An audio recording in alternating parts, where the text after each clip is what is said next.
লাগবে না, high high কান্না করতেছে। বসো বসো বসো না আল্লাহ আল্লাহ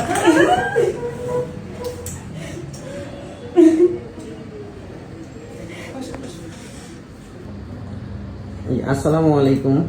আমার সামনে যে দম্পতিদেরকে দেখতে পাচ্ছেন, তারা দীর্ঘ 19 বছর পরে ম্যাডামের চিকিৎসায় কনসিভ করে। আমরা একটু ওনাদের সাথে কথা বলি। আচ্ছা, আপনাদের বাসা কোথায়? বাসা মাওনা, জেলা বগুড়া। আচ্ছা, জেলা বগুড়া। কান্না করেন না, কান্না করার কিছু নাই। কয় মাস চিকিৎসা নিয়েছেন ম্যাডামের? 3 মাস 4 মাস 3-4 মাস চিকিৎসা নেওয়ার পরে কনসিভ করছেন। এর আগে কোথায় চিকিৎসা নিয়েছিলেন? বগুড়াতে নিয়েছি, ঢাকা নিয়েছি, আশুলিয়া নিয়েছি। আচ্ছা, দেখ, এই যে এই দম্পতি দীর্ঘ 19 বছর পরে 1+7 বছর পরে ম্যাডামের ট্রিটমেন্টে কনসিভ করে। আপনার অনুভূতি কি একটু বলেন। আলহামদুলিল্লাহ, প্রথমেই মহান আল্লাহ তাআলার কাছে শুকরিয়া যে আমার অনেক কষ্টের পরে আল্লাহ পাক রহমত করছে। আচ্ছা, আমরা একটু ম্যাডামের সাথে কথা বলি যে আসলে রোগীটার মূলত কি সমস্যা ছিল। আচ্ছা, জ্যোৎস্না যখন আমাদের এখানে আসে তখন আমরা ওর হচ্ছে ইনভেস্টিগেশনগুলো করি এবং যেটা দেখতে পারি সেটা হচ্ছে যে ওর এমএইচ হরমোন লেভেলটা অনেক বেশি এবং হচ্ছে যে কারণে ওর প্রতি মাসে ডিমটা পরিপক্ক হয় না এবং ওভুলেশন হয় না।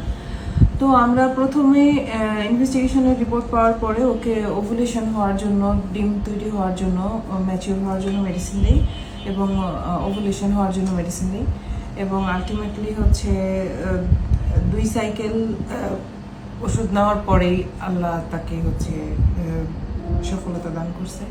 আল্লাহর অশেষ রহমত যে এত বছর পরে জ্যোৎস্না কনসিভ করছে। এখন তো মানে আপনারা সবাই দোয়া করবেন যেন এই আল্লাহ যেটা দিচ্ছে সেটা যেন ওকে একটা সুস্থ সবল বাচ্চা ওর কোলে আমরা তুলে দিতে পারি এবং প্রেগন্যান্সি পিরিয়ডটা যাতে আনইভেন্টফুল হয়।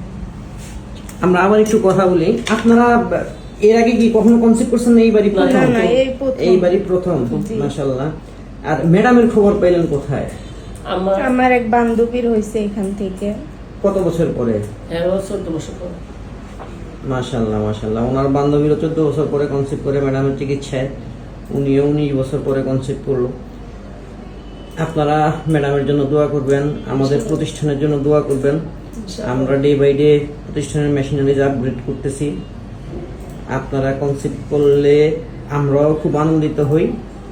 সর্বোপরি ম্যাডামের জন্য দোয়া করবেন, আল্লাহ যেন ওনাকে নেখায়াত দান করে এবং ওনার ট্রিটমেন্টে যেন যাদের বাচ্চা হয় না তারা যেন মা ডাক শুনতে পারে।